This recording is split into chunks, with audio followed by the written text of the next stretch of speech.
हरे कृष्णा दोस्तों, AKS master astrology में आपका स्वागत है। आज हम लोग बात करेंगे केतु के गोचर के ऊपर for Aries and Pisces ascendant peoples दोस्तों। ठीक है दोस्तों, तो शॉर्ट में जल्दी से जान लेते हैं केतु महाराज क्या हैं। देखिए, ये केतु महाराज मैंने हमेशा बताया है, आपकी इंट्यूजन है। ठीक है, केतु महाराज स्नेक के टेल हैं। केतु महाराज आपका क्या नाम है, आप कह सकते हैं कि ऐसी बेचैनी जिसके बारे में आपको पता नहीं है। ठीक है, केतु महाराज विक्ट्री हैं, केतु महाराज ब्लॉकेज हैं। ठीक है, केतु महाराज फ्लैग हैं। ठीक है के और आप कह सकते हैं कि केतु महाराज एग्जिट है, मोक्ष है, और भी बहुत सी चीज़ों को रिप्रेजेंट करते हैं केतु महाराज। अब दोस्तों यहाँ पे ये जो गोचर होने जा रहा है केतु महाराज का 20 मई 2025 से होने जा रहा है दोस्तों, है ना। तो उस टाइम पे फॉर एरीज असेंडेंट ये गोचर किस में होगा, सिंह राशि में हो रहा है। तो सिंह राशि एक नंबर लगन वालों के लिए जो कि एरीज असेंडेंट हुए, उनके लिए 5th हाउस में केतु महाराज आएंगे। उस टाइम पे बृहस्पति का गोचर हो चुका होगा, वो 3rd हाउस में होंगे एरीज असेंडेंट के लिए। शनिदेव महाराज 12वें घर में आ जाएंगे और राहु महाराज 11वें घर में होंगे दोस्तों। ठीक है, तो देखिए ये एरीज असेंडेंट के लिए बहुत इंपॉर्टेंट है दोस्तों, क्योंकि देखिए यहाँ पे क्या हो रहा है कि सैटर्न की पोजीशन 12वें में जा रहे हैं, राहु 11वें में आ रहे हैं, और बृहस्पति तीसरे में, और साथ में बृहस्पति से तीसरे, बृहस्पति लगन लॉर्ड मतलब लगन से 3rd में, और बृहस्पति से तीसरे में आपका केतु महाराज है। तो दोस्तों सबसे पहले क्या चीज़ है कि देखिए केतु महाराज 5th हाउस में, 5th हाउस के कारक कौन है, बृहस्पति देव दोस्तों महाराज है ना, और लियो राशि के अधिपति सूर्य देव है। तो पहली कंडीशन कि बृहस्पति महाराज कहाँ बैठे हैं, केतु से 11वें में बैठे हैं, है ना, क्योंकि 5th में केतु हैं तो भाई 3rd हाउस में बृहस्पति महाराज है। ठीक है, तो ये समझ लीजिए कि सन्यासी से 11वें में गुरु बैठे हैं एग्जाम्पल के तौर पे, बीच में सामने राहु और उनसे अष्टम में सैटर्न है, ऐसे समझिए इस गोचर को। तो देखिए यहाँ पे सन्यासी कहाँ बैठे हैं, 5th हाउस। 5th हाउस आपके क्रिएशन स्किल्स इन सब का है, सब आपको पता ही है। तो देखिए इसमें इंपॉर्टेंट चीज़ क्या है, अगर यहाँ पे अगर व्यक्ति स्पेशली 5th हाउस आपके फर्स्ट बेबी का भी है, अगर व्यक्ति अपने बच्चों को लेके ज़्यादा वाहवाही मारेगा, ठीक है,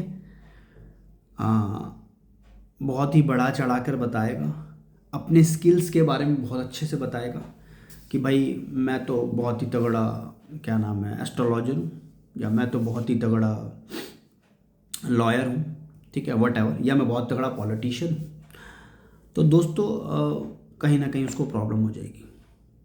ठीक है, क्योंकि केतु महाराज कोई चीज़ बिल्कुल भी गंवारा नहीं है। ठीक है, वो सन्यासी हैं, सन्यासी की तरह काम करते हैं, इमोशन इंटेलिजेंस पे काम करते हैं। अब यहाँ पे प्रॉब्लम क्या होती है, अगर उनको लगता है व्यक्ति को कि उसकी कॉम्पिटिटिव में कोई है नहीं, तो ऐसे उसकी गलत फहमी है, ऑटोमेटिकली उसके कॉम्पिटिटिव में कोई आ जाएगा, काफ़ी लोग आ जाएंगे और उसको उस चीज़ के लॉसेस होने के चांसेस हैं दोस्तों। क्योंकि जब 5th में केतु महाराज आते हैं तो वो आपके ये देख लीजिए कि 10th हाउस जो कि आपके फादर का प्रोफेशन भी दिखाता है, ठीक है, वहाँ से 8th है। तो हो सकता है कि फादर की जॉब में सडनली चेंज आ जाए, या सडनली उनका ट्रांसफ़र हो जाए, या फिर उनकी रिटायरमेंट हो दोस्तों। ठीक है, इन तीनों में से चांसेस हो सकते हैं। अगर व्यक्ति हम्बल रहेगा यहाँ पे, ठीक है, वो उसके अंदर मतलब उस अहंकार नहीं करेगा, ठीक है, तो उसको बेनिफिट क्या, केतु से 11वें में कौन है, बृहस्पति, बेनिफिट क्या मिलेंगे उसको, ऐसा क्योंकि उससे 7वें में राहु है, और 8वें में सैटर्न, और 11वें में जुपिटर। तो अगर ऐसा व्यक्ति हम्बल होके आप ये समझ लीजिए किसी को बहुत अच्छी गाइडेंस करता है, ठीक है, बहुत अच्छे से किसी से कम्युनिकेट करता है, ठीक है, गेट टुगेदर करता है लोगों से, अगर वो पॉलिटिशियन है तो गेट टुगेदर करे, लोगों से मिल जाए, अच्छे से मिले, एरीज असेंडेंट के लिए। ठीक है, टीचर है, अच्छे से बात करे, अपने नॉलेज का अहंकार ना दिखाए, एस्ट्रोलॉजर है, अच्छे से बात करे, अपने नॉलेज का अहंकार ना दिखाए, या फिर आप कह सकते हैं कि अगर कोई भी कमीशन बेस्ड काम करता है वो, ठीक है, फॉर एग्जाम्पल ट्यूशन्स पढ़ाता है, ट्यूशन्स में ज़्यादा बच्चे आ रहे हैं उसके पास, तो ऐसा ना बोले कि नहीं मैं नहीं ले सकता, आपको मेरे पास बहुत बच्चे, नहीं नहीं ऐसा नहीं बोलना। ठीक है, बोलना मेरे पास ऐसे हैं, अगर आप एडजस्ट कर सकते हैं तो कर लीजिए, ये तरीका बताइए उसको। ठीक है, और अगर वो कोई LIC एजेंट है या फिर जो भी कहीं पे कमीशन बेस काम करता है, जो भी इस टाइप, तो वहाँ पे बस आप ये समझिए कि गाइडेंस में नम्रता, मतलब सामने वाले को अपमानित नहीं करना है किसी भी तरीके से, उसको नीचा नहीं दिखाना है, क्योंकि बेसिकली क्या है कि राहु और जुपिटर ट्राइन में है एक दूसरे के, ये भी ध्यान दीजिएगा। तो वहाँ पे आप सम्मान देंगे तो उसका वर्क प्रोफेशन बहुत अच्छा चलेगा, अदरवाइज स्किल्स से उसको इश्यूज आ जाएंगे फिर अपने। ठीक है, रोग ऋण शत्रु दुश्मनों से छुटकारा मिलने के चांसेस हैं बहुत ज़्यादा। ठीक है, अगेन उनकी परवाह नहीं करना, भगवान पे छोड़ देना, सन्यासी भगवान पे छोड़ते हैं। अपने 5th हाउस आपके पुण्य कर्मों का है। ठीक है, भगवान पे छोड़ रखा है पुण्य कर्म, अपना काम करते रहिए, आप इन तीनों जगहों से बाहर आ जाएंगे।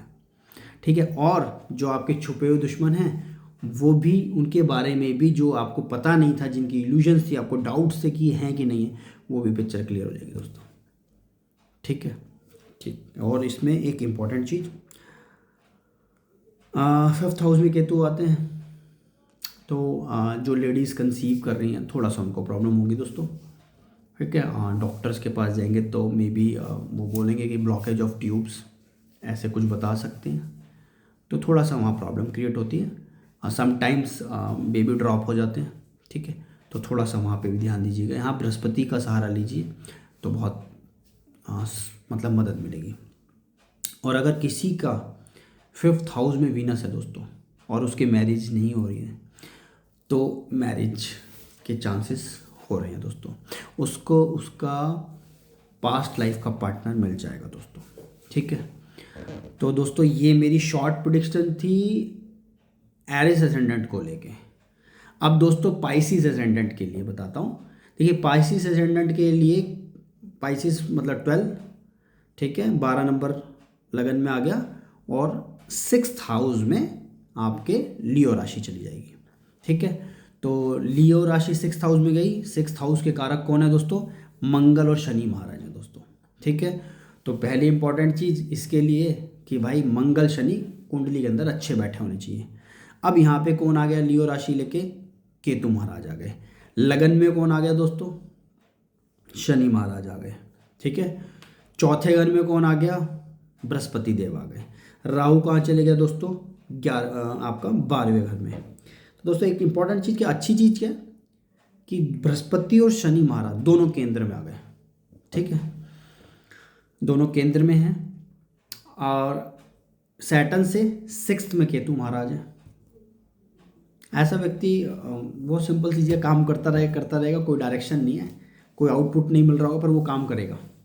ठीक है, काम करता रहेगा।